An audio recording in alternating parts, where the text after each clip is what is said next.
Morning, everybody. Greetings and welcome to this morning. It's a new day. It's an exciting day. In the last weeks, since we have heard about this opportunity, I've heard my friends and my colleagues use terms like game changer, use terms like it's a new day for us as entrepreneurs in Jamaica. I've heard persons say it's the most exciting time ever in our entrepreneurial history and our entrepreneurial journey. But what is for sure, is that it is an exciting opportunity. It's a big deal.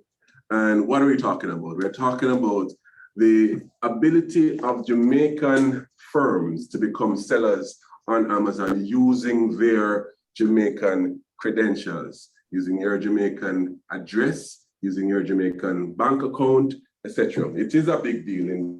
So what are we gonna do? This morning, we're gonna ventilate the opportunity itself.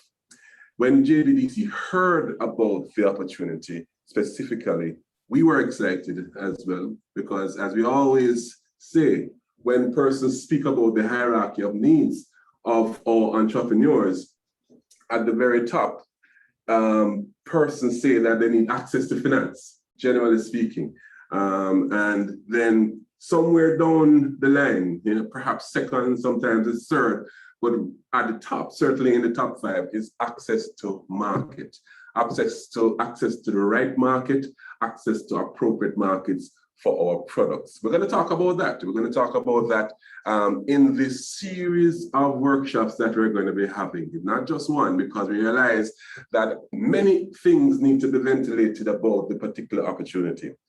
We need to understand the opportunity and its details, and this is what we're going to be doing this morning, to understand really what it is, how you get on board. And then we're going to have a part 2 and a part 3 of the conversation, because this morning I want you to make sure that you ask all of the questions that are in your head. We have experts on the panel this morning who can answer your questions and who can guide you appropriately.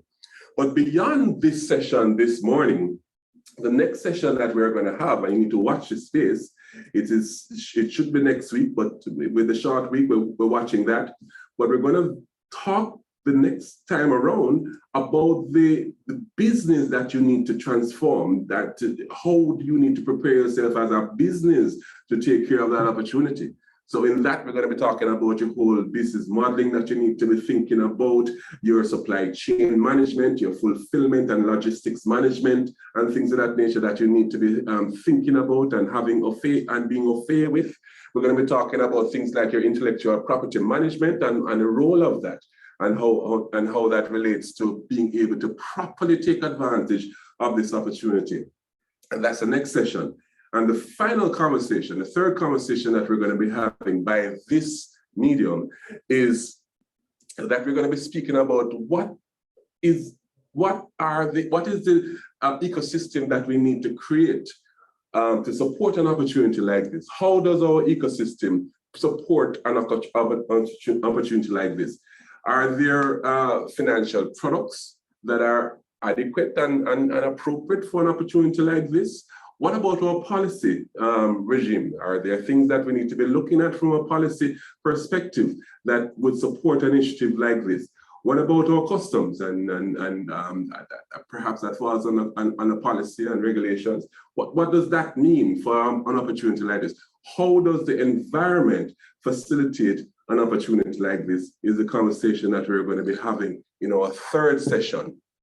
This morning, however, we're going to be talking about just the nuts and bolts of how this opportunity will work, what it really means for us as entrepreneurs, as small business.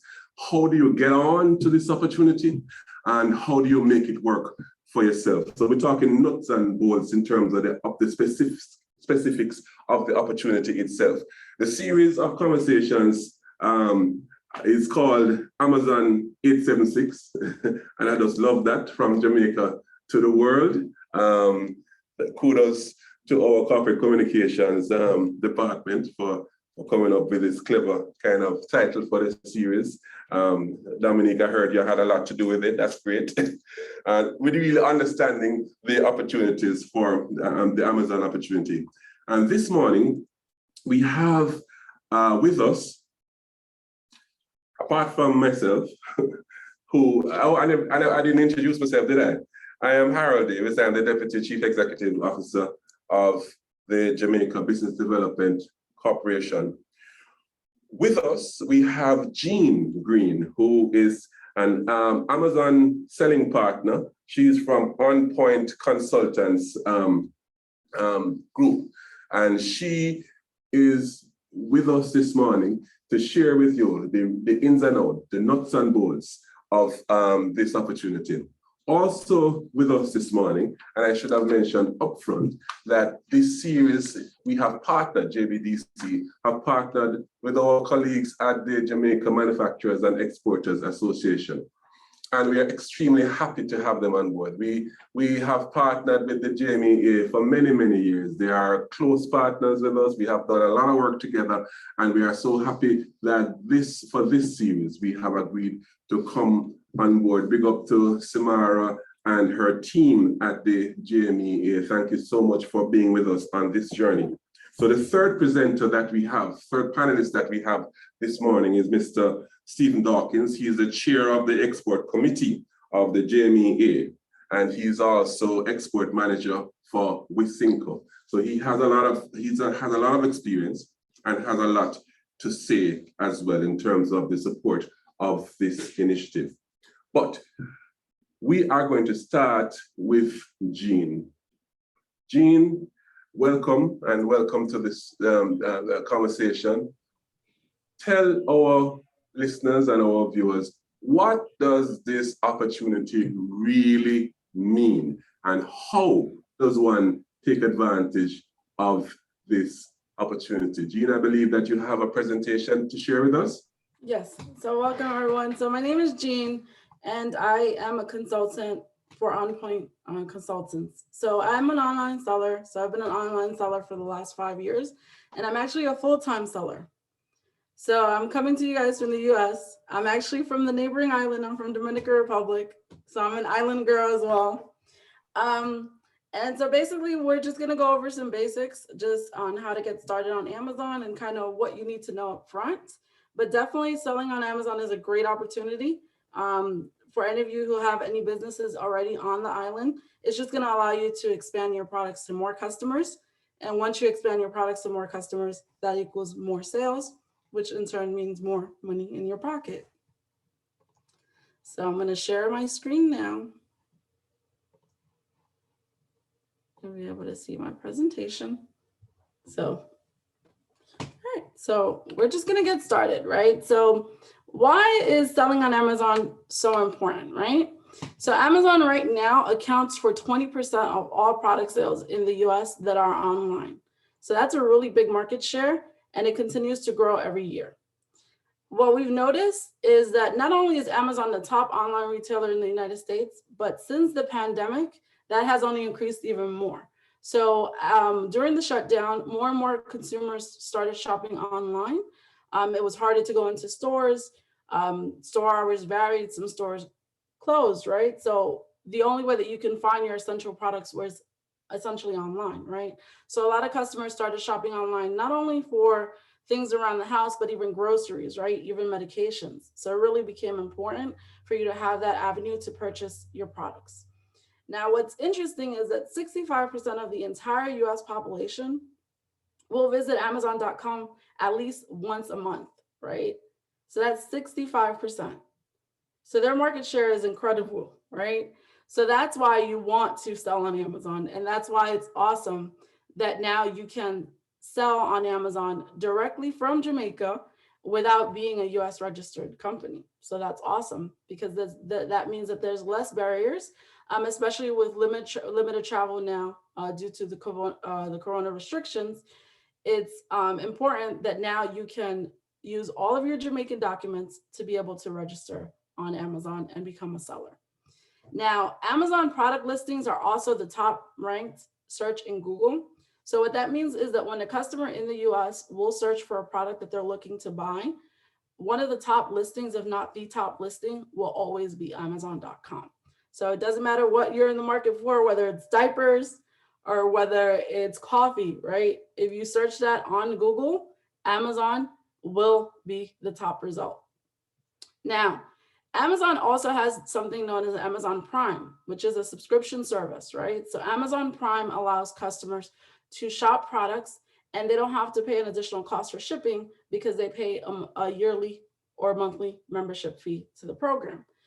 But what that means is that now that is loyal Amazon subscribers, right? So 150 million Prime customers have membership, right? So that means 150 million each year in the United States shop on Amazon exclusively or primarily, right?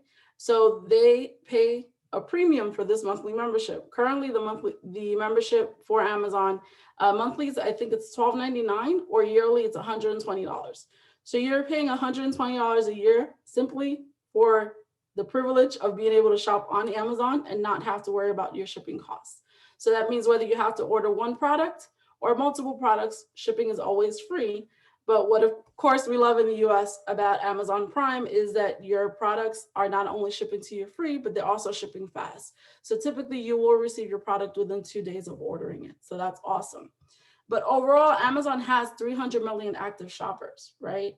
So as we stated before, 65% of the entire US population is already visiting Amazon.com at least once a month. So they're shopping for essentials.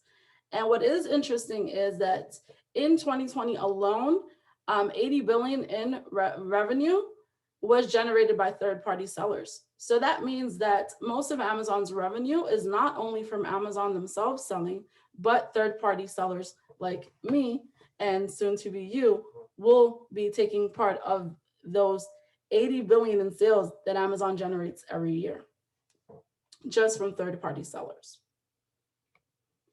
Now, what is interesting is that a lot of consumers believe that online shopping is for the younger crowd, but that's not always the case. So when we look at the Amazon Prime subscribers, 81% of subscribers are between the ages of 18 to 35 years old. 68% are between the ages of 35 to 54. And interestingly enough, 60% of Amazon Prime subscribers are over the age of 55. So what this means is that everyone is shopping online, right? So it doesn't matter what product category you're selling in, there is a consumer here in the US that's looking for that product and has access to Amazon. And not only that, also has an Amazon Prime membership and will buy the product as well. So now when it comes to selling on Amazon, it's really easy in terms of getting started. They only have 2 selling options, right? They have what's known as an individual selling plan, and they also have what's known as a professional selling plan. So with the individual selling plan, simply Amazon will collect 99 cents or $1 per item that you sell. So this plan is a great starter plan, right? So for anybody who's just interested in just testing what the market is, right? So the first thing we want to do, of course, is register for your Amazon account, and we'll review a little bit of what's required in a moment. But typically, you can get started for no fee at all, right? So it's just a matter of registering your account, providing the necessary documents, and getting approved. Now, once you do list an item for sale, at that point, if you're on the individual selling plan, Amazon will simply collect $1 per item that's sold, plus any additional commission fees, which we'll go over as well. Now, with the individual selling plan, there are limitations, right? So there are certain categories that you can't sell with an individual plan, for example, like grocery or topical products, right? So there might be some limitations in terms of getting approval for certain categories. But as far as being able to list your products and things like that, initially you are able to list them with the individual plan. So now for sellers who are selling more volume a month, it's just a flat rate of $40 per month. You can apply to sell in certain restricted categories. And also it's going to give you access to Amazon reports and also third-party software. So once you become a seller on Amazon, you're going to know that there's just a lot of data. There's a lot to keep track, in terms of like bookkeeping or any software that we use to kind of determine what the popular products are on Amazon, or even software just to manage your inventory. In order to be able to link that software to your account, you do need a professional selling plan. So now, what is needed to set up your Amazon account? So these are the basic documents that Amazon is going to be required, right? So Amazon will want to verify your identity. So Amazon will request a passport. Amazon will request a bank or credit card statement. You're going to need an email to register for the account, of course, and you're going to need your mobile number. What we would suggest is when you are going to set up your Amazon account, please just open a new email that you use exclusively for Amazon. That way it's easy to find any emails that come from Amazon or are important. They don't get missed or anything like that. You do not want to mix your Amazon account with any other email because emails may get lost and things like that. And so it's important that when Amazon reaches out to you, if Amazon is asking for additional documents or Amazon is making you aware of something, that you're able to see that email. So that's why we would suggest create a separate email account. That way you can strictly monitor just specifically for Amazon. Amazon is going to be required for you to register either a Visa check card or a credit card. That's something that they're just going to put on file for any incidental charges. And then, of course, your banking details for direct deposit. And then, of course, finally, Amazon is going to ask for any of your company name and documents. So, of course, the most important thing here is making sure all of your documents match, right? So we want to just make sure in terms of your addresses on your bank statement, your address on your credit card statement, try to have that information be the same. Try to have that information be all under one person's name, and try to have all that information, if it is under a business name, be under the specific business name. And it's also important that when you register for an account, everything has to be exact, right? So your business name has to be exact with any spacing, anything that's needed. Additionally as well, just make sure your names match as well. So everything has to be exact, right? So you have to contact your bank or your credit card to get that information updated on your statement. Do so. Make sure your addresses match, and that way it's just less back and forth with Amazon, right? Because Amazon is looking for these documents to match exactly. If there is a question of any particular documents, maybe Amazon may require additional information. But typically, it's nothing out of the norm, right? So we know anytime that you're going anywhere, if you're going somewhere for a loan, for example, these are the same kind of documents that you would need to provide. But it's just important to make sure, again, that those names are matching, because Amazon will deny you for something as simple as one letter off or one word missing. Now, we're just going to go over briefly just as far as what your options are for product shipment. So what is interesting about Amazon is that Amazon has two ways for sellers to sell on Amazon. You can sell fulfilled by merchant, which is known as FBM, or you can sell fulfilled by FBA, which is fulfilled by Amazon, which is known as FBA. So what happens here is with your two options, if you self-fulfill by merchant, that's typically how most sellers start out. That's where you're going to list your product on Amazon. Once your product is sold, then you are responsible for shipping the product directly to the customer. So that's really fulfilled by merchant. So a lot of third-party companies operate by fulfilled by merchant, such as eBay, for example. So the product gets listed, product gets sold, and then the seller is responsible for shipping the products. But what's unique about Amazon is that Amazon has a very expansive network fulfilled by Amazon. So what happens here is with FBA, you're going to list your product on Amazon.com. You're going to ship your product in bulk to the Amazon warehouse. Amazon is going to store that product. So then in turn, when the product sells, Amazon will ship the product to the customer, right? So that eliminates the need for you to serve as your own warehousing and shipping to the customer. But with the two options, the fees do vary. And so also it just depends on, the type of products you have, which option would work better for you. So we'll discuss that a little more detail. So as far as your Amazon FBM fee structure, it's pretty easy. Amazon does charge you a commission, right? So it's known as a referral fee. That's the cut that Amazon takes from every sale. And that does including the cost of shipping, right? So what happens here is, let's say if you sell a product for $20, Amazon will take a 15% cut of that $20, right? Um, so here, the only additional cost then that you would be responsible is the cost to ship the product to the customer's address, right? So FBM is pretty simple in that there's only really 2 fees associated with it. Now, if you are in an individual plan, Amazon will take an additional $1 from the sale as well. But if you're on a professional selling plan, these are the only 2 fees that you would be responsible for. So the next one is your fee structure for Amazon FBA. So what happens here is with Amazon FBA, you would be responsible for 3 different fees typically. So they still are going to take the 15% fee. It does vary by category, but on average it's 50% for all the categories. And then Amazon will charge you what's known as an FBA pick and pack fulfillment fee. So the net fee will typically just consist of Amazon's shipping fees and also Amazon's handling fee, but it's all rolled into one. Now, Amazon does charge you monthly storage fees. So if you are sending your inventory in bulk to an Amazon warehouse in the United States, and then Amazon will ship it to the customer for you, these are the fees. So typically between January to September, it's 75 cents per cubic foot. And between October to December, which is the holiday season, it goes up a little bit more. It's $2.40 per cubic foot. So here, I do have the link here for additional fees, so you can just review more information directly on Amazon as far as the fees go. So that's kind of what I have here in terms of the differences between FBA and FBM.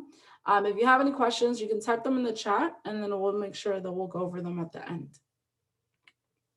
So now, a couple of things that you want to consider just in terms of your product, right? So when you're going to ship a product to Amazon, your product would need to have a UPC, right? So does your product packaging have a UPC?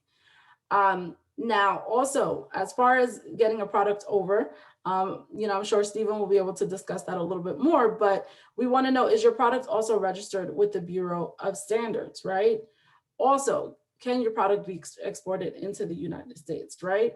And also, what's the cost to ship your product as well, right? So when you're factoring in and you're browsing on Amazon.com, you're going to see what the cost of products are. So one important thing to remember is of that cost of the product, how much is going to be your profit? And so typically your profit is going to be determined by you're going to subtract the cost of shipping, right? So how much is the cost to ship that product to the customer, or how much does it cost to ship that product into the Amazon warehouse?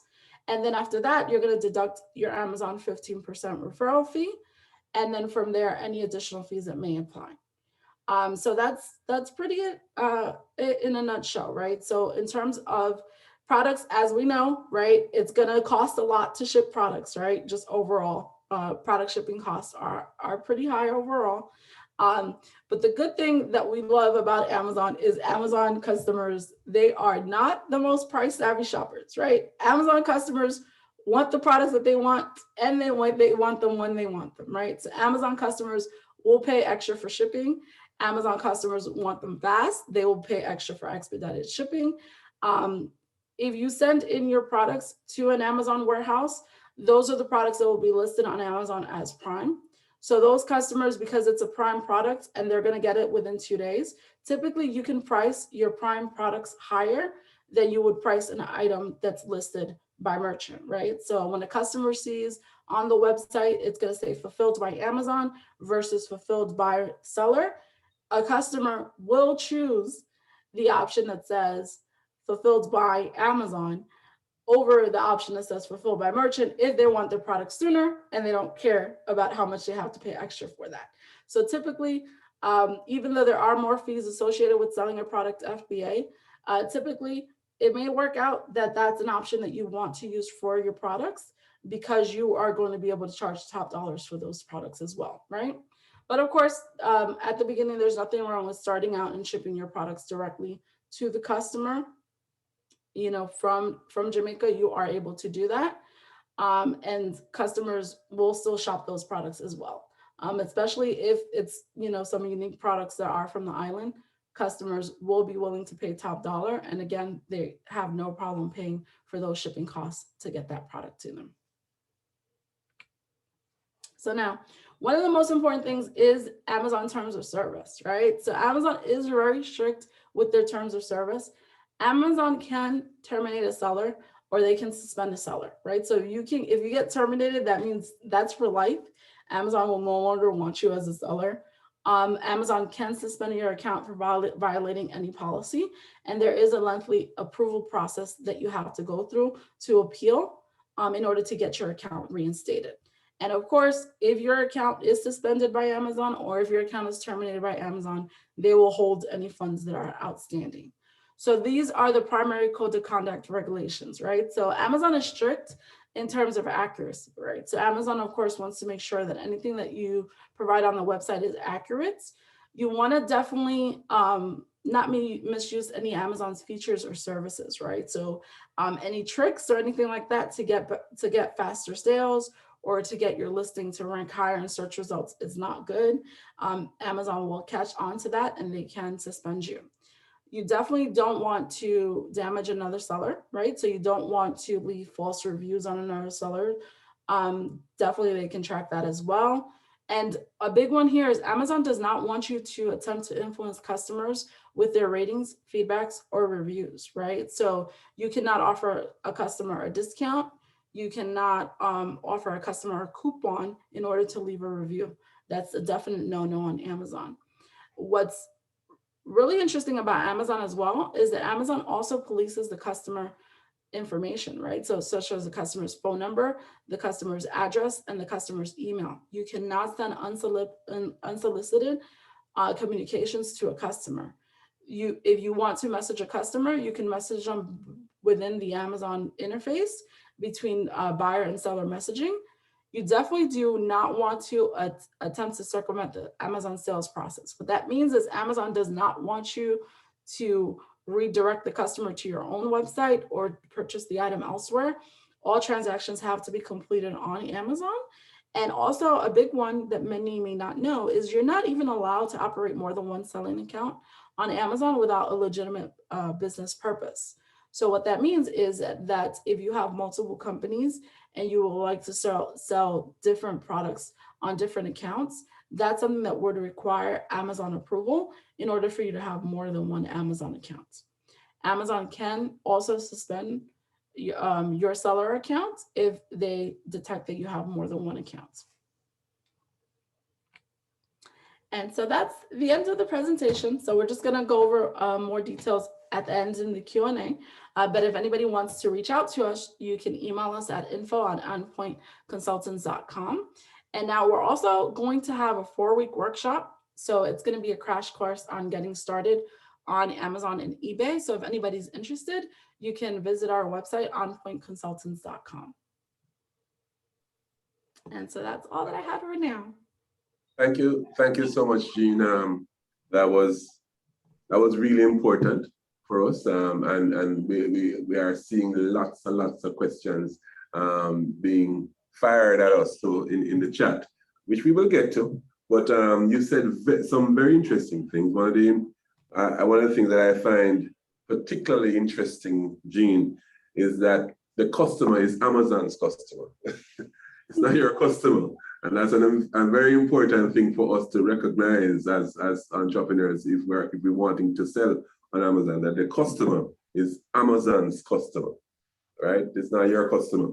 So that's important. So I'm going to ask Stephen now to come in and share before we open it up. And by the way, guys, to let you know that this session, we're not going to be having we're not going to be having what typical panel discussion between the panelists and so on.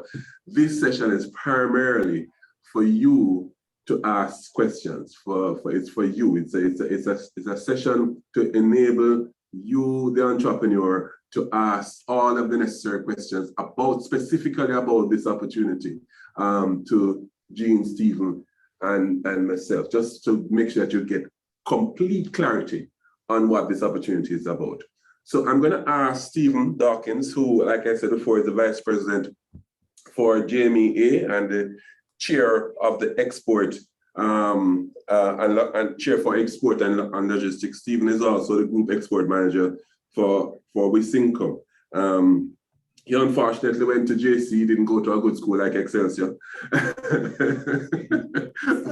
But I won't hold that against him. But without further ado, Stephen, can you just share your perspective on this, on the opportunity? What does it mean? And as certainly as an experienced exporter yourself, what does this mean for our small business? What does this mean for our Jamaican economy? Stephen. Thank you very much, Harold. This is indeed inspiring, right? Because I'm also happy that the JBBC is able to have this initiative because it is something that is important. And one of the things why I say it's important, it's at the end of the day, it's about exports. It's about exporting the Jamaican products. It's about taking our products on the world stage in even a stronger way. Unfortunately, our trade deficit is very wide. There's a wide gap. We are really an importing nation, right? And it has not helped Jamaica. And in fact, when you look at the growing economies worldwide, right, in their top three, at least 1 to 5 element or factor that propels their growth is export. But Jamaica is not an export economy. And then coming off the pandemic or during the pandemic, you realize that one of the sectors that stood up to the test is our manufacturing sector. It stood the test. You know, the tourism that we depend on a lot has shown that it is not as strong as, yes, we need it. It is very, very important, but certainly the manufacturing sector is where we want to be. One of the things I can say is that I don't know much about Amazon, right? But what I know, they are a huge organization worldwide. I've been in export for, I'm gonna say about, with Gusinko about 10 years. And like I've said in most of my communication, most of my speaking, export is not easy. And just listening to Gene a while ago, one of the critical elements that exporters need to understand and appreciate is that you have to have your products export ready. And you know, if it's not ready, it won't go into the market. The US market is also very, very vigilant with their FDA standards and what they require for their markets, generally speaking. The JMEA is a facilitator to exporters, and that is why we are here, and that is why we are partnering with the JBBC to facilitate you guys. And over the last couple of years, few years or so, I've been what you would say facilitating and help mentoring many exporters. Of the approximately close to 400 members in the JMA, only about 142 companies export, which is about 36% of our membership. We would love everybody that manufactures something exported in the greater part of the world, right? So with Amazon, I believe that we have the opportunity to really grow smaller. Interestingly, the only member, I don't know how many other companies that are on Amazon, but the only member of the JMA that is on Amazon and has exported is Ivy Rock, Raquel Brown. I was an advisor for Ivy Rock, and they have grown a lot. So coming up on this meeting, I call her and ask her, what is your experiences with Amazon? She says her online business, she started Amazon last year, and her online business has grown 300%, right? Of course, there are challenges that she expressed, and it's something that we definitely gonna work on. But certainly, the JMEA is willing to be a facilitator to every single company, manufacturer that willing to export something across the world. And through Amazon, I believe it will be critical and a very, very, very good reason right now to get into exporting. So that's what I'll say right now. And as the program continue, I'm here and willing to answer any questions that anybody might have that, you know, the JME can help. So thank you, guys. Thank you so much, Stephen. And like I said before, we have been a long-standing partner with the JMEA. From you were JMA and JEA separately. We were partners with both organizations, and now JMEA definitely one of our key partners that we work with. We are actually members of the JMEA, affiliate members. So it's really good to have you on board. But from a JBDC perspective, and just before I kick it to the question and answers, which we are going to spend the rest, literally the next 45 minutes in entertaining your questions and answers. From JBDC's perspective, JBDC sees this as a huge opportunity, like I said before, for our entrepreneurs. But our word of caution, our word of advice is to make sure that we are 100% prepared for the opportunity. It's very important. And that's what we are here to do. Exporting, as Stephen says, is serious business. Operating on a growing entrepreneurial pursuit is also serious business. You know, we see entrepreneurs as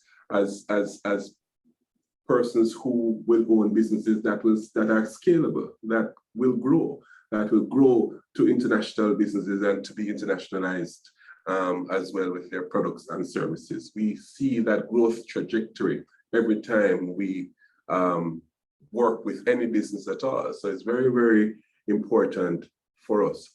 And in order to facilitate and make sure that that scalability is in place, a lot of things need to be in place. And one of the things that needs to be there is a solid structure for your business to make sure that your business model is right, is fit for purpose, to make sure that the structure of your business is fit for purpose, to make sure that your supply chain is fit for purpose, fit for the market that you're looking to get to, so that when you get into market, whichever market that you get into and you serve your consumer, you can serve that consumer consistently with the highest quality of product and service. So our products and services at JBDC are geared towards preparing you to exploit whichever market that you want to pursue, including an international market through an Amazon channel. So the word of caution is not even a word of caution, it's really a word of encouragement, is to make sure that you get your house in order, your structuring of your business in order, the back end part of your business in order, even before you attempt to get into export market. As exciting as it sounds, I know it sounds exciting, and it is an exciting opportunity. But if you listen carefully to Jean, there are a number of things that as quickly as you enter into an Amazon seller agreement, you can get cut off if you're not doing it properly.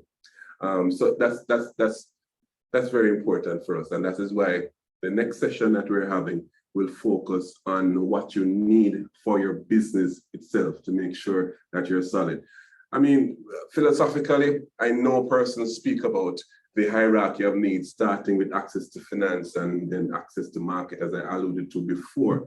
But we want to flip that script a little bit and say that what we need to be doing is focusing on our business first and making sure that we have resilient, strong structures first, and then access to finance and markets will become much easier.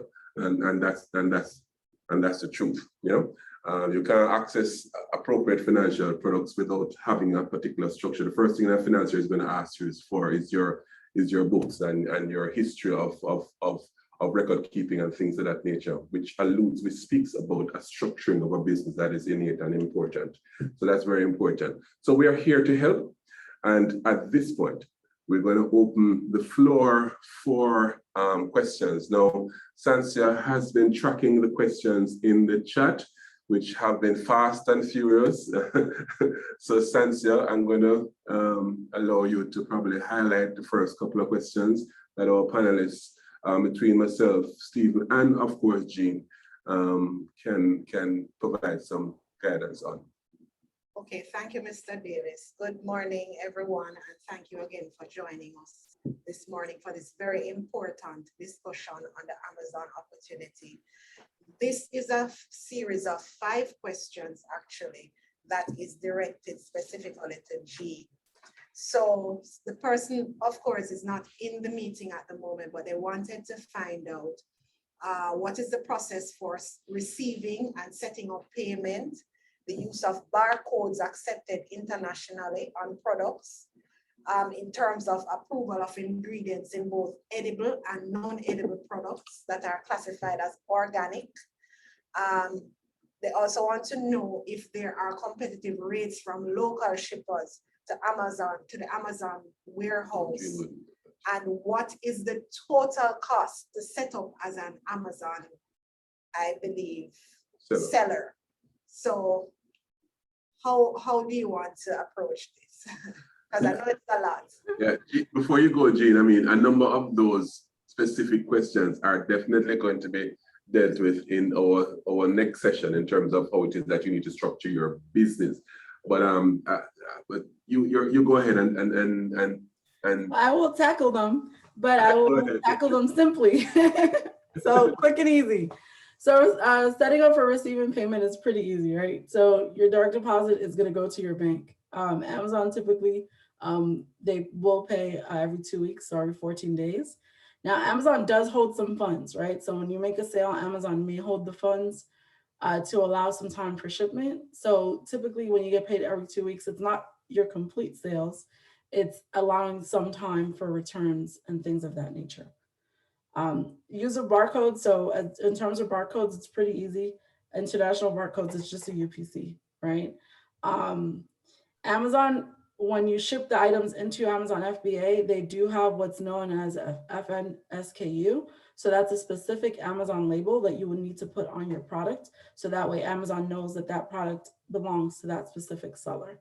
So that's something additional that would be required to add on, not on your product packaging itself, but on the completed product once you send it to Amazon. So it's something that you can just add on the box later. It's a label that you print.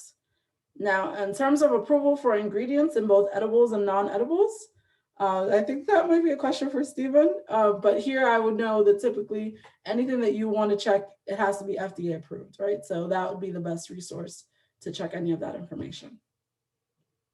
Yeah, let me add to that, because every market that you ship to, there are obvious regulations. So you have to understand the regulatory issues.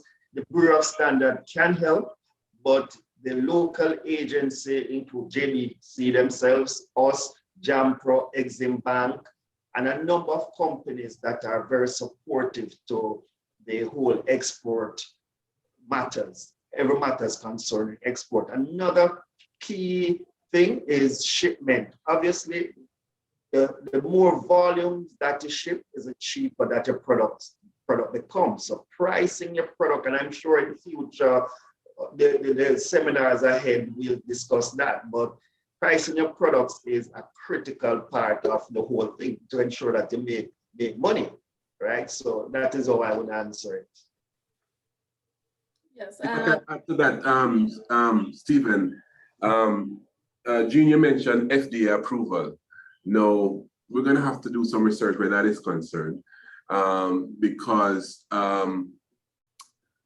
in terms of the shipping of especially the edible items into the US and how it is that we obtain that level of approval. But the first step definitely is to make sure that your product is approved by Bureau of Standards of Jamaica in terms of whether, especially for edible products, you know, to make sure that you have that approval, so at least you have that endorsement here locally, you know. But certainly we can do some research if you don't have the information right now, Jean, in terms of the FDA approval that may be required for some of the products.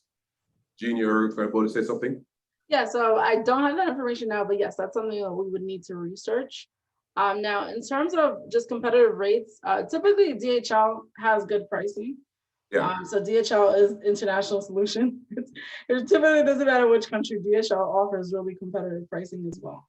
But of course, there could also be some local companies, which you guys will be familiar with.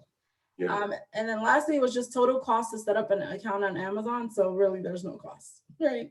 So it really just comes in if you set up as an individual plan, there's no initial upfront cost. If you do set up that selling plan, it's the $39.99 a month. Yeah. Jean, you had asked, let me throw in another question before the next block of questions. You had mentioned that it is a requirement. I'm not sure if you said it's a requirement or if it's best practice for you to have a business name or to be a registered business. Can you expound on that a little bit? Yeah, so you can register in an individual name. I thought. But if you are going to register in a business name, it's just important to make sure to have your business documentation. So Okay. they are going to be requiring documentation of when your business was registered. Right. And I think as best practice, we at JBDC, and I'm sure you'd agree, Jean and Stephen, that we recommend that it is best practice for you to have your business name at least. These days, it's very easy to have your business name and your company to set up a limited liability company, because again, that contributes to, you know, kind of exposure and liabilities and that type of thing that deals with that equation as well. Not to mention that there are also other things that come with having your business name and your business registered as well. That is just, you know, best practice. So we recommend that persons who are thinking of it make that move. Right, because that eliminates the step later, having to change everything over, right? So it's best to just get it done from now. Exactly. And certainly for scaling purposes, still the best route is to set up your limited liability company. If you're thinking of, if you're planning on scaling eventually, you know what I mean? And we're hoping that everybody's having that plan. So Sansia, over to you in terms of other questions. All right, thank you very much, Mr. Davis. Now, before we go to the next set of questions, I know that there are a number of persons asking about the recording in the chat. All the sessions will be recorded, including this one, and it will be available on the JBDC's YouTube page at JBDC Jamaica. So if you know someone that did not get an opportunity to see this morning's presentation, you can always direct them there, and that will happen in about a day. All right, so I'm looking at a question from Karen Burke, who has been excited since yesterday. She's been emailing me. I know that she sent me some questions yesterday. She wants to know, for FBA, is there a minimum quantity you are required to send in? And I think that question would go to Jean as well. Yeah. So no, there's no minimum for FBA. There's no minimum in terms of even per item count. But of course, as we know, the more you ship, the less expensive it is to ship it. So that's the only thing that you would have to factor in there. How, like, when you factor in your profit, how much items would you need to send in order to get those shipping costs down where it becomes profitable? Okay, great. And then another question from Marvalee says, is there an Amazon warehouse located in Jamaica? I would doubt that, Marvalee, because this is an arrangement that is just being organized right now in terms of local sellers getting the opportunity to be able to sell online. And so I don't think that that is something that would have been set up as yet. Stacy and Gordon wants to know, for the banking details, should it be in US or JMD? That's for Jean as well. So in terms of your banking details, there is a company called Payoneer. So essentially with Payoneer, you have the option where everything is going to be in USD, and then it can convert over to your local bank. All right, wonderful.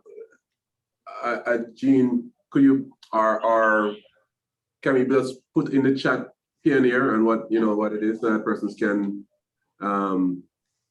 Google it one time? Okay, so I'm gonna grab the link now. All right, while you're doing that, Jean, Imani wants to know, does Amazon now do direct deposit to Jamaica? Because on their own website, Jamaica is not listed. Oh, Barrington actually responded to the question in the chat, so never mind to that. Yes, they do. So it could just be it has not been updated as of yet, just because it's so very new.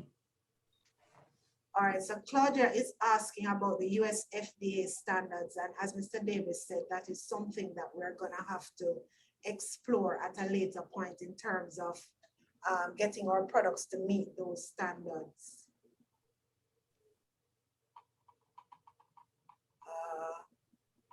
Is the JMEA, and Stephen, this question is for you, is the JMEA gonna offer some sort of service for sellers to group their shipments to the Amazon Fulfillment Center in order to help lower our shipping costs? That's interesting. That's somewhat of a good question.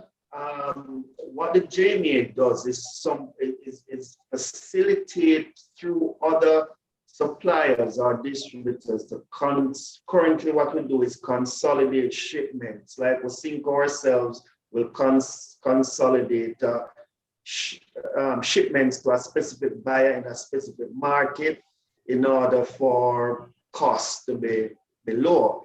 But as it pertains to Amazon specific, I suppose we'll have to understand it a lot more and what the shipping requirements are before we could actually get into. But certainly this is something that we can actually look into. Let me explain a question earlier while I'm on the floor about the FDA. I would advise everyone on this platform right now to somewhat just go online and research the FDA because it's critical. And if an item reaches the port and it doesn't have the requirement, the entire shipment is going to be rejected, even if good shipments are in there or whatever. So it is very important. A part of the FDA requirements is that they actually, usually, not all the time, visit your factory operations. So it is critical that we meet those standards. Of course, many products enter the United States through the back door, but from once you're going on a platform like this, I'm 100% certain that you have to get the FDA approval. All right, great. Thank you very much, Stephen. Now, Joanne is asking what I think is a very important question. With the generous return policy that Amazon has, how would returns work, seeing that we are outside of the USA? If products are fulfilled by Amazon, would incoming products be subject to duties as well? I think that's for Jean.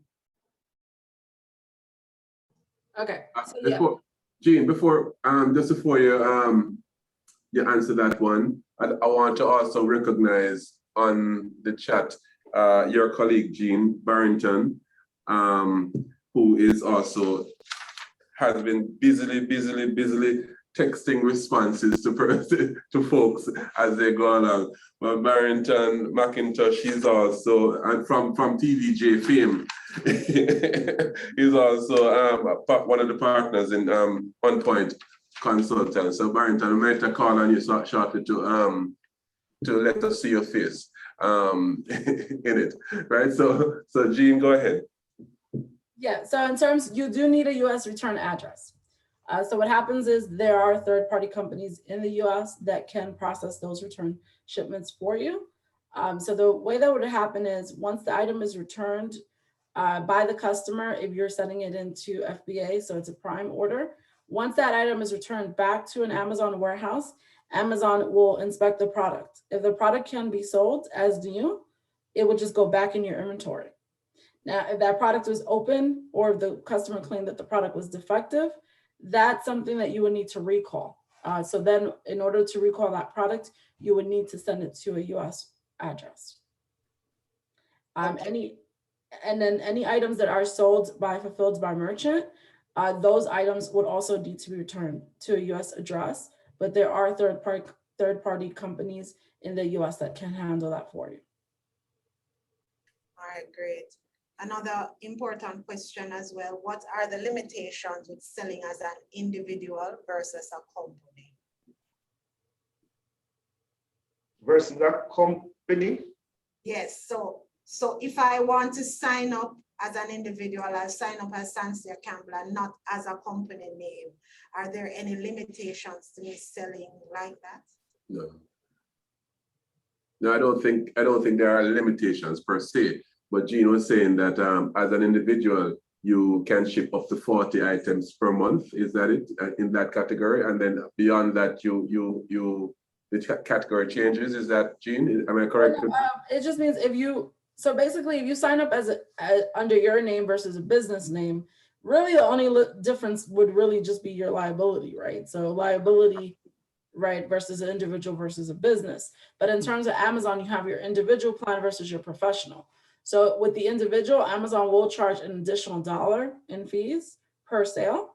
So really, if you're going to be selling more than 40 items a month, you might as well sign up for a professional account because that's only $40. But really, when you sign up as a professional on Amazon for a professional seller's account, you're just accessing additional reports. So you're pretty much going to be able to apply to sell in restricted categories, and you have access to a whole bunch of Amazon reports, such as your sales, how many customers click on your items, that kind of thing, which you don't have with an individual account. Okay, great. Thank you. Thank you, Jean. Mr. Davis, this question is for you and Stephen. Could the JMEA-JBDC partnership extend beyond these webinars to have a think tank / hand-holding of all the info from the various agencies that deal with exporting in one place? Example, JAMPRO, Bureau of Standards, for even a few months until we are up and running.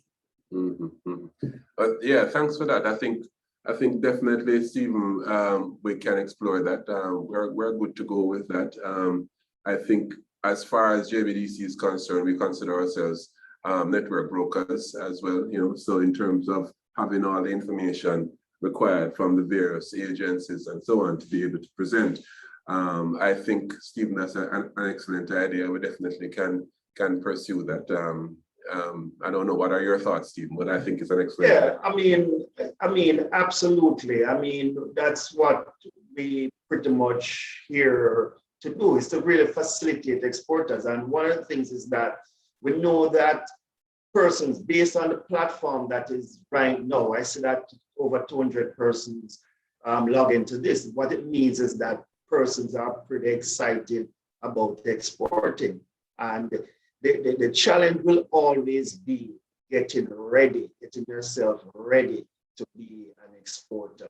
So of course, we continue to do it. I mentioned us, the JMEA, the JBDC, the JAMPRO, the Exim Bank, all of these, because Exim Bank also plays a role. Even though the Amazon platform is a cash facility, right? But where you have credit customers. You see, when I'm speaking, I have to speak export in general and not just through a channel. So even if you're going Amazon, I would love for persons to be ready. So if they get, as your business grow and you start to ship container loads and your customers want a credit facility, then there are the opportunity to get credit risk facility through Exim Bank. You can get those. So yes, we are willing to support and facilitate. Yeah, I think that's an excellent point, and I want to just reiterate that, Stephen. The whole business of what we are talking about here is export readiness. That's really what we're talking. Let's expand the conversation to talk about export readiness, not just Amazon readiness. You know what I mean? And perhaps Amazon readiness provides us a little with the incentive to because it feels a little touchable. It's touchable. It's right there. So it provides a little incentive for us to become the level of structuring that we need to be export ready. You know what I mean? And all of the questions that are asked so far, and certainly we're going to delve further in those discussions, in future discussions next week or whenever it is, are really about export readiness and the business of that, and to prepare your business such that with that internationalization view in your mind from day one. No matter if you're doing a 1 item or a 2 item, you have to think internationally in terms of how it is that you're going to position your product. Because I tell you this, even though we're not talking about that today specifically, but we are in a way, even on your local shelf is an international market. You know, in terms of the level of quality and consistency and pricing and structuring that you have to deliver for your international supermarket shelf. So it's important for you to think that way and think beyond the Amazon opportunity. Look at it, and as we are presenting it to and seeing how real it is, but think export opportunity and exporting of your product. So definitely the question was a good question, and we're going to follow up and make that happen. Absolutely. Yeah. All right. Barrington has been very busy in the chat. Yes, He's been doing a fantastic job, Mr. Davis, and I know you alluded to possibly asking him to just say a few words. Sure, I think, yeah, I think now is a good time because he's been doing a great job behind the scenes. Yeah, man. Barrington, are you available to show your face and say a couple words? Yeah, man. Let me just finish my coffee here. Hey, morning. I mean, I love this conversation, bro. This is great. Love the conversation. But any questions for me, any questions specific? Hey, Gene, that was an excellent presentation. Love it. Really well done. I saw no specific question, Barrington. I just wanted your thoughts, your top line thoughts. If there's anything that perhaps has not been ventilated yet that you want to share. Well, really, as you mentioned, getting it right first, not just the Amazon requirements, but local requirements. Getting that right first. Is your product export ready? Do you have a barcode? Do you have a product and the ingredients is very small, it can hardly be read?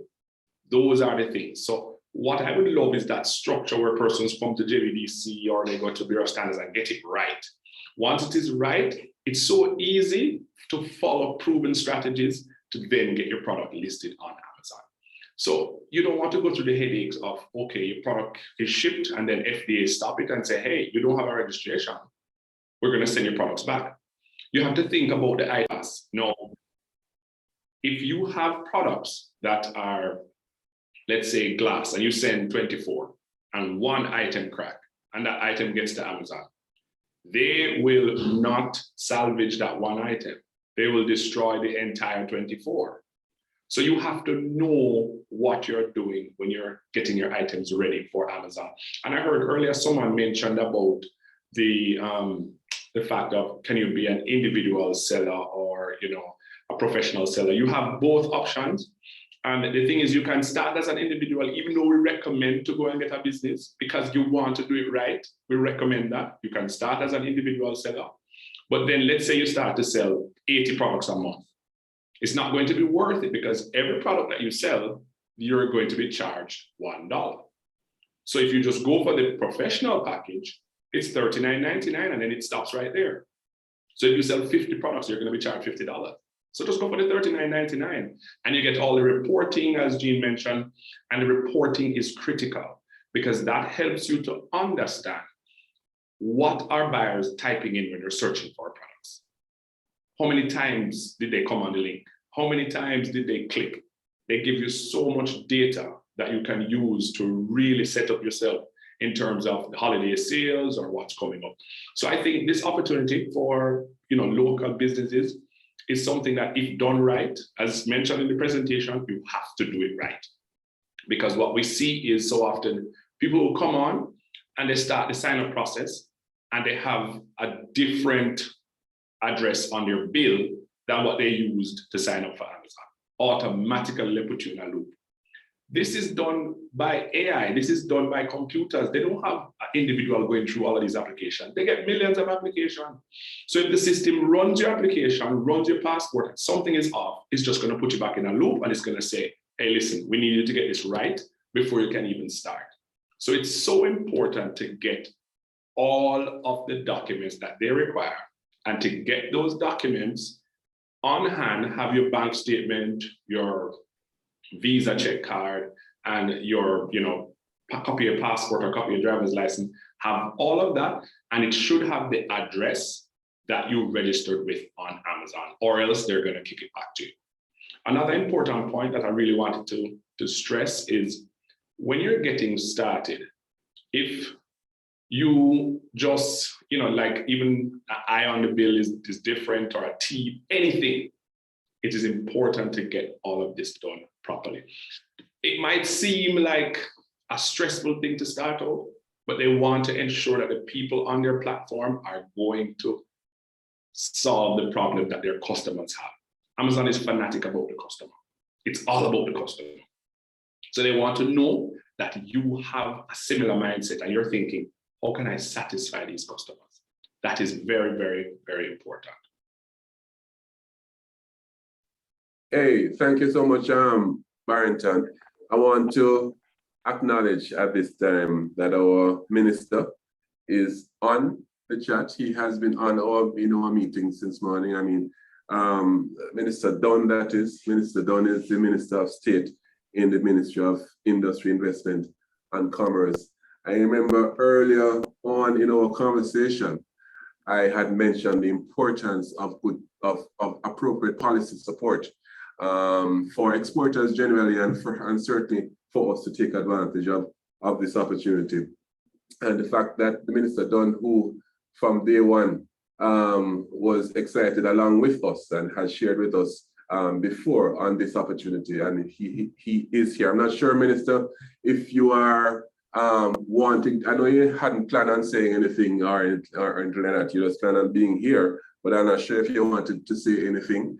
So we're going to look for you in the chat and see if it is that you want to just bring some brief remarks. But until we settle on that, Minister, we just want to welcome you and happy that you are here. Santia, are there any other questions that have been put in the chat? All right, so there were some questions, but Sarah McIntosh has been also very helpful in the chat. She has been responding to the questions as well. That Davia says she's lost with Amazon. I guess the information is just a little bit much to process at this point. But as I said before, the recordings will be available on the JBDC's YouTube channel. At JBDC Jamaica is our channel, and you can always go there within a day's time and you will be able to access the presentation.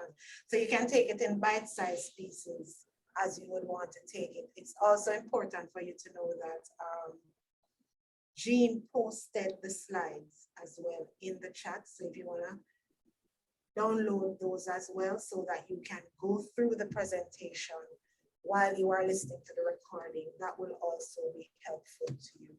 Yeah.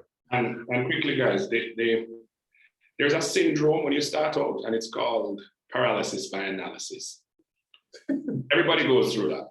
We went through that 11 years ago when we started. What does this mean, paralysis by analysis? You analyze and you're saying, listen, this can't work. There's no way this can work. Why would somebody pay $20 for an item and buy it for $1? And you psych yourself out and then you don't do it.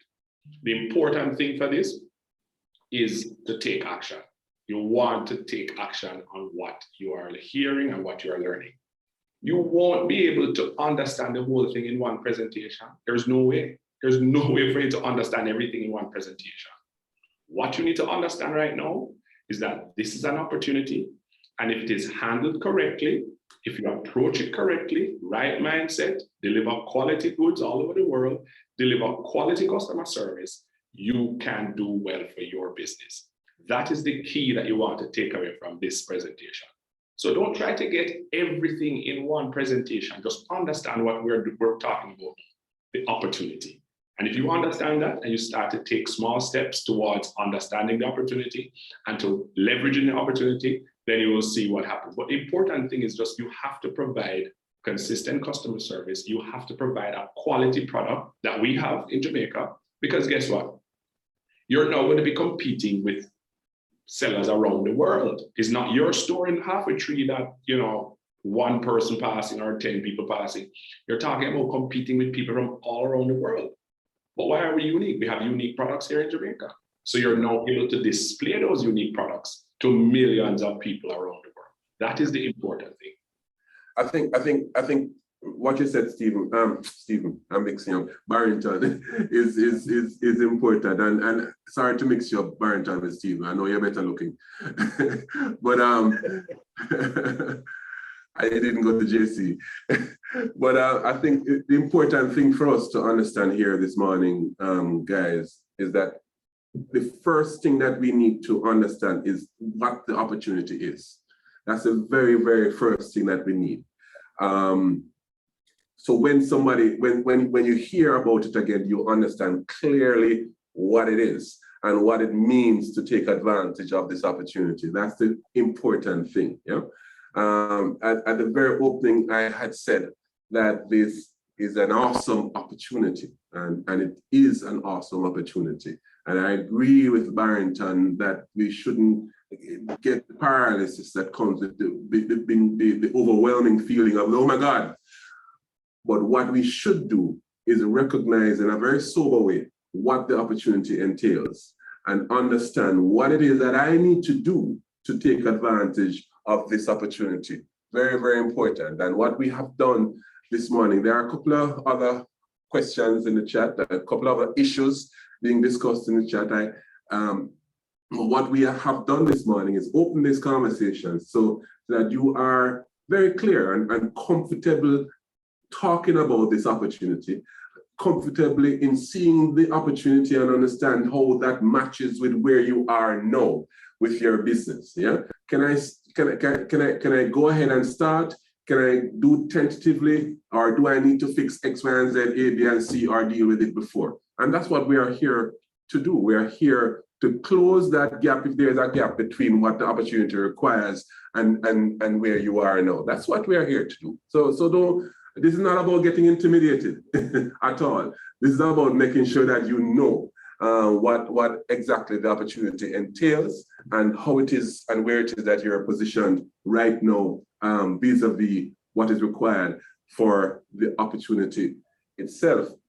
I saw some discussion going on in terms of what is the most viable option for logistics in terms of shipping. And I saw persons referring to the post office, and also a person referring to DHL annuation and so on. My advice to you is to do your research. It's not difficult. Just go online and check out the various courier options, find out the costs involved. Most of the FedExes and the DHLs and the UPSs of this world have standard costs for weight and size and so on. So you have to think about that and understand what is required there to do. So it's very do the research as well where those things are concerned. Sansa, is there any other burning? Yeah. Yes, there's one from Kadisha Maketa. She wants to know when you start selling, do you have to sell all items in a particular category, or can you sell things from various categories? Jean Barrington. Yes, it's varies. So you're able to choose your own category. So it would just only depend on the ones that are restricted. So those require certain approval. Okay, and debit card versus credit card, is that something that using a debit card to register versus a credit card is that something that is allowed? Yes, you can. So you can register with a debit card. So really what would happen in terms of this statement, it would just be your bank statement. And so Amazon is simply going to collect a bank statement just for identity verification purposes. There's no additional requirement other than entering your credit card or debit card number. Okay. All right, so there is what I want for persons to recognize. There's a lot of resources that have been dropped in the chat by the On Point consultants, including their email address. So when you get an opportunity, just scroll through the chat. I've saved it because the information is so valuable. Yeah, and that's it. Right. So all right, here's what we're gonna do now, guys. We have another 5 minutes or so to go. So I want to invite our panelists for some final thoughts on the matter. But before I do so, I want to remind our participants and really thank our participants for the enthusiasm with which you have responded to this. It just goes to show that, you know, we're hungry, you know, and we're excited about the opportunity, and that's a good thing. Eh? That's a good thing. That's a good thing. But I want to remind our participants that yes, there's a lot to absorb, and that's one of the reasons why we have decided that we're going to do a series of conversations focusing on specific aspects of the opportunity.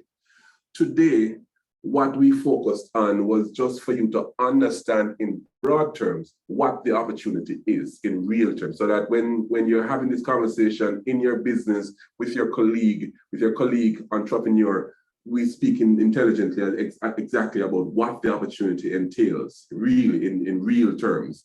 The next session that we're going to be having is going to be focused on what we need in the business. How do we need to structure our business? All of the things some of the things that have come up in conversation: logistics arrangement, back-end arrangements, supply chain arrangements, and so on. Plus, we're going to be looking at things like intellectual property management, things that we need to be considering. What do you need in your business structure? What exactly does the business need to do to be able to respond to an opportunity like this? So very important. So by that time, we'll definitely have the conversation on some of the requirements for entry into the US and other markets. Remember that Amazon not only ships to the US, it ships to other places as well. In other words, not only persons in the US use Amazon. Persons all over the world use Amazon. So chances are you can get orders from wherever. So that is that's a part of the conversation that we're going to be having next time. And the third conversation that we're going to be having is speaking about the ecosystem to support this. And like I said at the very beginning, that is when we're going to go into discussions about financing that is required for meeting an opportunity like this. Specific technical support from people like Bureau of Standards and things of that nature, the customs arrangement and the duty regime and things of that nature, for you to understand that JAMPRO, importance of JAMPRO and their role in understanding how it is that we move forward. Are there specific policy things that needs to be considered or thought through, and certainly we'll have someone from the ministry as well. So that conversation is important as well, because we don't want to start a process and then, and then the environment is such that it doesn't adequately support it, or perhaps we need to know what of the environment does in fact already support this. Sometimes we don't know that as entrepreneurs. So I'm gonna ask for final thoughts. I'm gonna start with you, Stephen, and then go to Jean, and then perhaps Barry, if you have any thoughts. Yeah, I think I wanted to just jump up real quick before we go to final thoughts.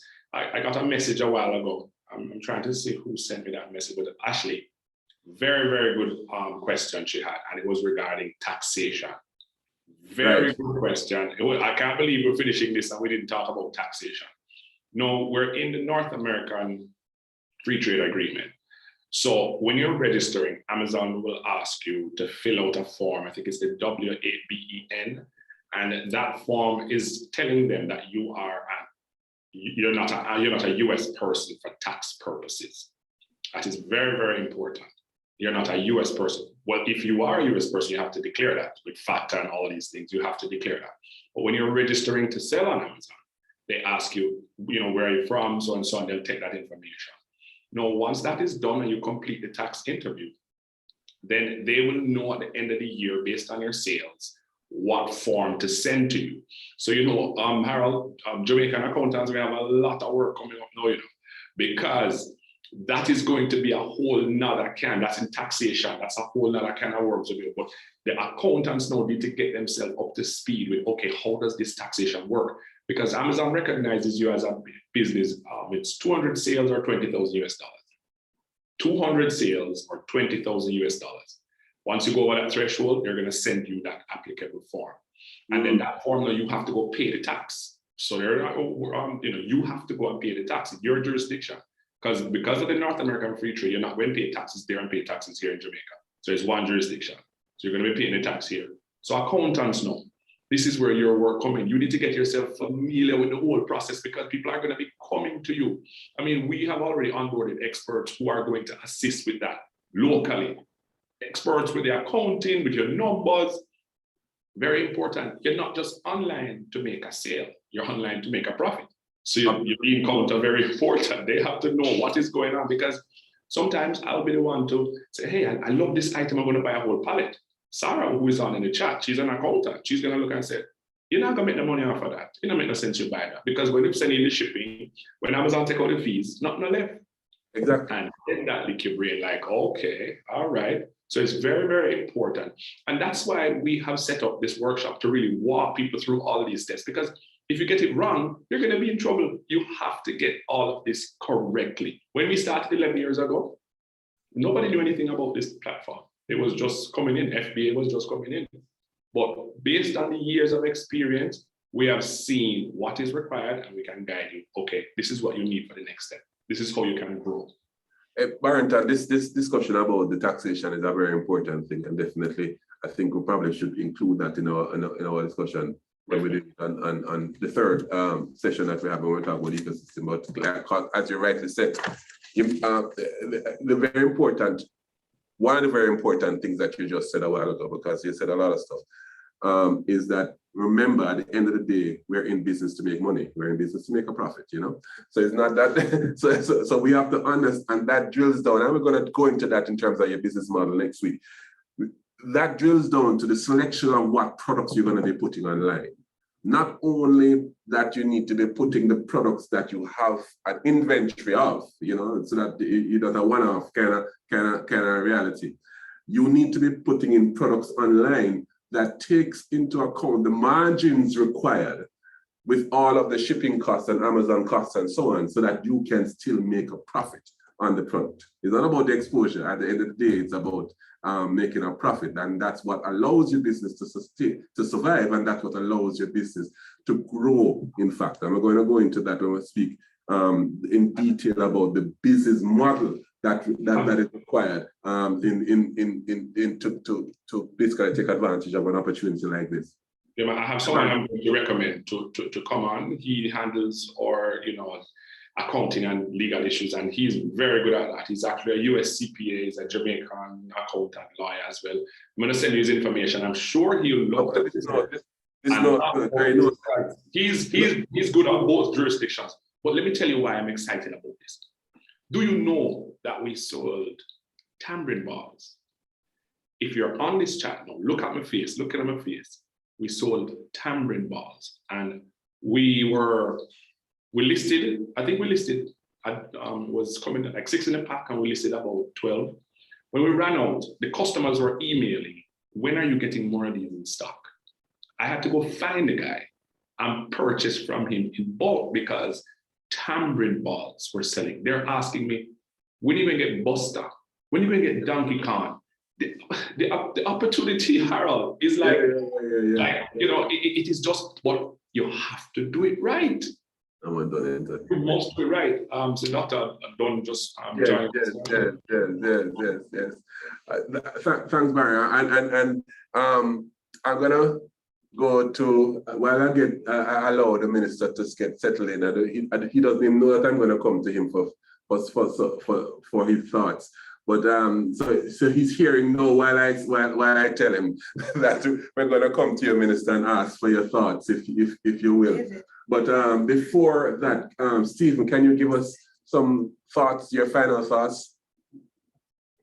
Yes, thank you, Harold. Thank you, Barrington. Really, really inspiring. But one of the things that I will reinforce as an exporter, I think all the Jamaican companies, and first let me acknowledge that our president, Mr. John Mahfood, is actually online as well, so, thanks, John, for joining. But export is a critical indicator to get Jamaica moving. And I will always say this in every single platform that I go onto, because in Jamaica, our manufacturers are set up to sell to 3 million people when the world out there has many, many millions. And of course, the Amazon platform gives us that opportunity, which is great. But importantly, we want to work with members coming in trying to develop a business model that would succeed on a platform like Amazon, and Barrington says it. So let us work partnership in identifying these gaps to provide those capacity building to leverage all the opportunities that comes to us. So that is my final thoughts. All right, Yeah. Thank you very much, guys. Thanks, Stephen, and thanks to Jamie for jumping on board and partnering with us on this journey. Jean, any final thoughts that you have that haven't already been echoed by Barrington, your colleague? Yes, I just say my final thought is, guys, it's one thing at a time, right?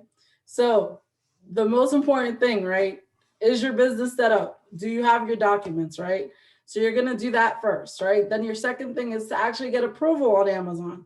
That could take some time, depending on certain things, right? So are you approved to sell on Amazon, right? So once you're approved to sell on Amazon, then you can go into other things, right? So a lot of us are concerned now, how can we get our shipping costs down? But there's going to be a lot of information that you need to research before you even get there, right? Because first, you need to be approved to sell on Amazon. You need to have an account. You need to know how to create your listing, right? So is your product listed on Amazon, right? And also you have to factor in the profitability, and also can the product be exported to the US, right? So you have to factor all of that in first before we can even get to shipping costs, right? So I think the most important thing now is just to research a little bit more. Everyone check out Seller Central, which is the website where you'll register for your Amazon account, and just do that first, and then the rest will come later. Yeah, thanks, Jean. I mean, and welcome to JBDC and Jamie. It's good to have you, and good that you could have shared with us this morning. Minister, are you there? Would you like to give us your thoughts in a couple of minutes? Yes, I'm very much here. Joined late, and I'm really sorry that I joined late. I was in another meeting with Minister Shaw and our EU ambassador, but I really wanted to have joined Harold. How excited I am about this particular partnership, and just want to congratulate JBDC for always taking the lead in preparing our MSMEs for the world. Before I go on, I want to congratulate John Mahfood, who I get to understand is online on his recent ascension to the president. John, we really look forward to working with you. I did reach out to you personally because I believe that you're a great ambassador for Jamaica and in what you're doing as your company and what you'll do for GME generally. My thoughts is that it's an exciting time. I believe that the pandemic has thrown us a lot of opportunities. I mean, we don't see the pandemic as what Ms. Vera would say, from panic to passion, right? From panic to passion. And I believe that we have a passion now for what we knew all along, the value of export and the value of letting the world join with us in terms of seeing how great we are as a country and what we can do and what we can produce. Granted that we have had our challenges, but I do concur with the last speaker, I didn't get her name, about getting our things right here first. I mean, getting our company registered, getting our quality assurance up, getting all those things before we can even decide to want to participate on the platform, because we don't want to start and stop. We want to start and grow. And this is where I believe that JBDC comes in to ensure that we can prepare persons who want to participate in this big world and the opportunity offered by Amazon, that we are going to ensure that we get it right in what we do. So those are my thoughts. Just like to say, it's an exciting time. The opportunities are there. The world is our market, and not just our North American market or UK market, but the entire world. And Amazon offers us a great opportunity. to participate and for the world to continue to know that Jamaica is known for so many things which are great, not just for running and for cricket, but for also what we do. We have some world-class products here. And we have always been known as a country of world-class products. Our coffee is world-class, our ginger is world-class, our turmeric is world-class, our cotton is world-class. I mean, these are world-class, not just Jamaica, and therefore, we would like to share that with the world. So thank you very much for inviting me. Just that I'm really sorry I missed most of it. All right, Yeah. Harold. Thank you very much, Minister. I know you wanted to be because up to last night we were exchanging emails on it and so on. Yes. I know you're excited. Yes. I know. And so, but really, I thank you, Minister, just for popping in and to sharing your thoughts with us. It's important. It's very, very important. And with a minister with the right vision for us, I think we have a far way to go. Thank you for that as well. Thank you for your leadership as well, Minister.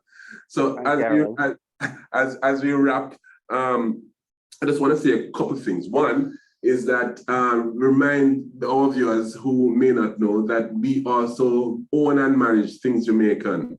And Things Jamaican is online, and Things Jamaican has signed up to be an Amazon seller. So that means that our 500 plus clients who we market products Things Jamaican through have that opportunity.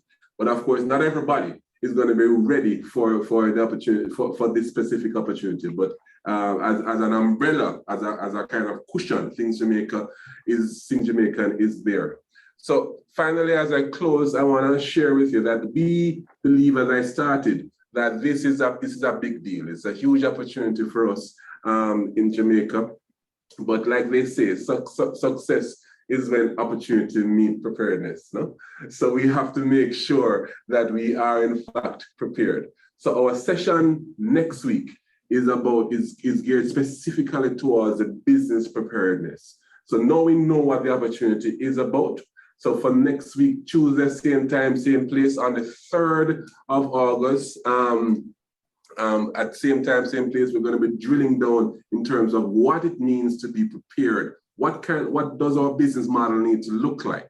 What does our supply chain need to look like? What does our logistics fulfillment arrangement need to look like? What kind of products do we need? What kind of margins do we need to be thinking about for profitability to take advantage of it? Certainly, what are the intellectual property considerations? And definitely, we're going to be inviting Jaipur. So our Jaipur is on the call and mentioned the business of registering your trademark with Jaipur. Very, very important step that we need to be taking to make sure that we are in fact ready and prepared for this opportunity. And then the final week, Minister, you'll be happy to hear, we'll be talking about the ecosystem and how the ecosystem needs to support an opportunity like this. And certainly we'll be asking someone from the ministry, perhaps yourself, Minister, if you have the time, to contribute to that conversation as well, because that needs to come together. All of the dots need to be connected to make sure that this opportunity works. So as I close, I want to thank the over 200 plus of you guys who joined us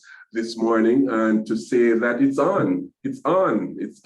We're ready to go.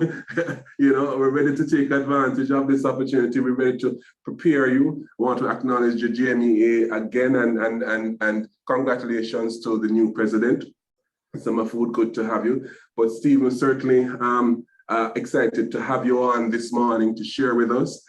Jean Green, excited again to have you on, and we're excited for the partnership with On Point Consultancy that I am sure will be going forward as we ventilate and explore this opportunity further. Certainly, Barrington, thank you for your contribution as well this morning. So it's a new day, it's an exciting time. It's a time for us to reimagine how it is that we're going to create our entrepreneurship in Jamaica to the world. So thank you so much for having us this morning. Thank you for joining us.